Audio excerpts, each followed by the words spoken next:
Hey everyone, I hope you guys are doing well. It is the 10th of December as of recording. And yeah, a lot of stuff has come out in the last 24 hours here that I think would be cool to talk about.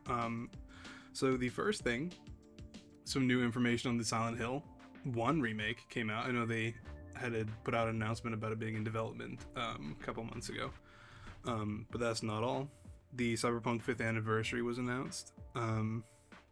Microsoft Flight Simulator has decided to partner with Stranger Things, and then the Game Awards are tomorrow. So we're going to talk about those 4 different things in this video. But yeah, to start off, let's talk about that Silent Hill thing. I'm going to switch over to my other thing so we can look at this. This is from Digit India. So it looks like, for some reason, all the news about this is from India. So I'll leave a link to the article in the description. But yeah, let's switch over to that. Alright, so yeah, Silent Hill is getting another remake. I haven't looked at this. I intentionally just wanted to go into this one a bit blind. I do have some notes prepared for the other things though. But yeah, Bloober team is handling yet again. They knocked it out of the park with Silent Hill 2, and I'll talk about that in a bit once we're done looking at what is directly relevant to this year. But yeah, it seems like, according to these guys, it could release around the summer of 2027. I would not be shocked though if that was closer to the fall season, just so that it would make more sense with the Halloween season. So that's not I don't think that's a bad estimation at all. I think it's similar development time to the Silent Hill 2 remake, and it would just make a bit of sense for it to be closer to the fall season. That's just my personal prediction though. Yeah, it'll definitely be another PC, PS5 launch. It wouldn't make sense for them to randomly include Xbox all of a sudden. Especially as it's having its own problems there. But yeah, I've actually not gotten around to playing the first game. Second game is one of my favorite games of all time, easily top 3. I liked the original very slightly better than the remake. Not at all was the remake bad. Like I can't point to a single place where I was like, oh, I didn't like that part. It was more so just like small things, like I felt like certain segments of the game went on just a little bit too far. Like if I guess I can like thumb one out, I would have to say the hospital. The Otherworld segment in particular, I felt just went on just a little bit too long. It was nothing that would like ruin the experience for anyone. But yeah, it was just a phenomenal thing. Nobody was expecting Bloober to do this. There's actually a lot of negativity surrounding the studio initially, and especially after a couple trailers. But once the game was like pretty much ready to come out and they released some of the later trailers, people were like, all right, maybe they got a shot at this. But it definitely was not easy convincing Silent Hill fans. They are not usually known as the most like welcoming when it comes to new studios entering. It was always like, you gotta go with Team Silent, and to some extent I agree, but Bloober is handling the remakes very, very well as far as we can tell. But yeah, going on to the segment I was very excited to talk about is the Cyberpunk 5th anniversary. It's been 5 years since launch. I cannot believe that it's been 5 years. I remember when this game was coming out, I had a friend, I was 13 at the time. I had a friend, and I was over at his house, and his older brother, we were looking at the Cyberpunk trailer. His older brother comes in the room and is like, yo, Cyberpunk's coming out. I'm like, yeah, we're watching the trailer right now. And he goes, yeah, I don't think you'll be allowed to play that one. As a 13-year-old, I was pretty bothered by that, but it didn't end up mattering because the game wouldn't get fixed for 3 years after that. But yeah, in terms of what they're doing here, they're just kind of reminiscing on what's going on. The City of Legends is what they're calling it. It's a pretty cool trailer. I'll start playing that in the background while we talk about Cyberpunk and sort of reflect on it. But the other thing, I'm not really going to show the trailer, but I will leave the link in the description for this, is the Cyberpunk trading card game. Not totally sure what this is going to be about. There is a Gwent card game that's made by CD Projekt. This isn't made by CD Projekt Red, but that's the big thing with this. It should be, I imagine it's going to be somewhat similar to the Gwent game. But yeah, here's the trailer for that. It's not really I'm not going to be paying much attention to it. I already watched it earlier. It's just some cool videos of Night City. I'll go full screen here for you guys. But yeah, if you think back to when Cyberpunk launched, it was just disastrous and like completely embarrassing for CD Projekt Red. and to some degree the nation of Poland itself. If you'll remember, there was a lot riding on Cyberpunk's shoulders back when it was coming out, and the launch was rough to say the least. That's definitely an understatement. But now, if you look at it, it is one of the best RPGs ever made. It is personally my favorite game of all time, and I really, really like it. I just happened to be playing a new playthrough of it as a netrunner. Those who know. When this trailer came out, and I was kind of it was just cool to see, that the game is still getting the attention and love it deserves now, especially since the game has only really been out in the way that it is for 2 years now. But yeah, the main reason it was able to even come back from such a disastrous launch, like it was bad, was because of Phantom Liberty. Phantom Liberty was an incredible expansion that not only fixed a lot of the issues of the original game, but it also innovated and expanded as an expansion is supposed to do.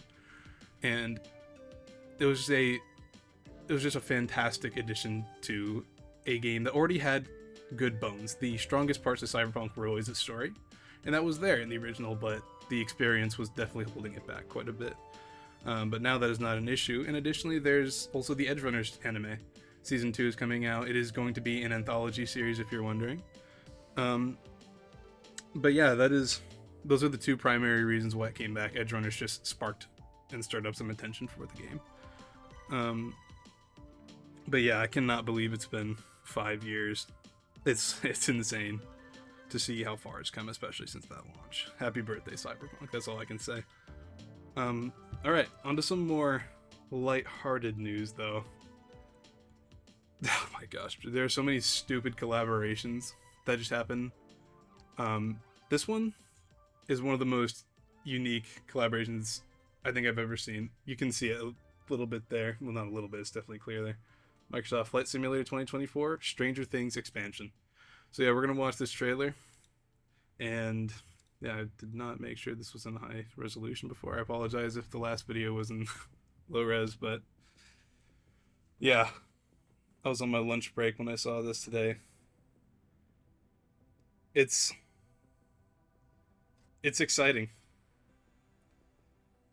I really don't know where these studios get the ideas to collaborate. I never once thought that Microsoft Flight Sim and Stranger Things would collab. I also don't know that anybody would have saw that coming. That's an incredibly unique idea right there. But yeah, there's nothing going on, so I can keep talking over this. Hope I'm not interrupting the awesome Stranger Things soundtrack for you guys. Yeah, it looks like you're just getting up to regular Microsoft Flight Simulator activities, I should say, within a world that vaguely resembles the Upside Down from Stranger Things. I personally don't care for the show that much. I fell off after season 4, about halfway through when they did that season divide. Like, where they released the first half of the season, then the second half came a bit later, but I didn't really get into it after that. So yeah, that's that. I mean, that was the trailer for you guys. So yeah, it's just going over some of the things. I'll leave this in the description as well if you would like to take a look at it if you're a Microsoft Flight Simulator fan. But man, yeah, I know there are a lot of jokes about everybody wanting a piece of Fortnite's lunch, essentially, or pie or whatever. But yeah, from what we're seeing this month, it's kind of crazy. We're already seeing Destiny collaborating with Star Wars on an expansion. This is happening now. Honestly, I'm hyped for the Flight Simverse. Nothing else can be said. It's going to be awesome. But yeah, jokes aside, I think we can definitely agree that this is just kind of lame. It doesn't really make a lot of sense. It's just kind of funny though. So that's pretty much what you're getting out of it, a good laugh. But yeah, aside from immersion breaking nonsense going on in this, I don't think it's going to cause any harm. So there's no foul play. That's a bit of an exaggerated term, but I don't think there's anything wrong with this. It's just kind of weird. But yeah, I am curious to hear from flight sim enthusiasts. I'm not really much of a simulator guy myself, so I don't really know that or understand that world very well. But I am curious to hear from Flight Sim fans what they think of something like this. Um, it's weird. It's kind of weird. But yeah, anyways, moving on. Uh, we have the Game Awards tomorrow. I'm really looking forward to the Game Awards. It's gonna be pretty late where I am, but I'm gonna have to stay up and watch that. I'm personally hoping that Kingdom Come Deliverance 2 wins Game of the Year, but it's going to be one of those things where you just really cannot be disappointed by whatever makes it because all the nominations are fantastic. Like Claire Obscure is probably going to win. Death Stranding has that potential because they are big Hideo Kojima fanboys over there, but yeah, realistically, I think it's going to be Claire Obscure is just going to sweep in all the 14 categories it was nominated in. That's insane. So yeah, if it wins, it absolutely deserves the win in all those categories. Um, but yeah. Let me know what you guys think deserves Game of the Year 2025. Is going to be an absolute bloodbath. Um, so yeah, there's going to be a lot of controversy. Claire Obscure's probably going to win, as I just said. But yeah, no matter what wins, there's nothing that can be said. You can't be like, oh yeah, that game didn't deserve it. They're all just so good. Um, but yeah, I think what I'm looking forward to more than Game of the Year is the announcements that are coming. I know there's a lot of buzz surrounding Half-Life 3, but I'm not really going to like get my hopes up for that. I mean, Valve has had chances to do it before. I wouldn't be shocked if this was when they finally announced it and we're like, "Hey, we're actually making Half-Life 3 now." Especially with the Steam Machine coming out early next year. I just personally don't want to get my hopes up in case it is just a rumor. Yeah, I'm intentionally trying to stay away from a lot of rumors just because I kind of want to be surprised. The Game Awards is an exciting time of year, especially for a gamer. And I am really looking forward to some of the things that could be announced. I would rather be surprised by what's actually coming out than being disappointed by my own speculations. So yeah, with that said, we got an exciting 24 hours ahead of us, and we've got even more exciting just month ahead of us with going into this Christmas season. Um, yeah, hopefully you guys are having a good week. Hope you can make it through the rest of the week strong. Weekend is coming. I know school break is starting for a lot of people. It's gonna be good next month. So I hope you guys have a good rest of your day. I'll see you.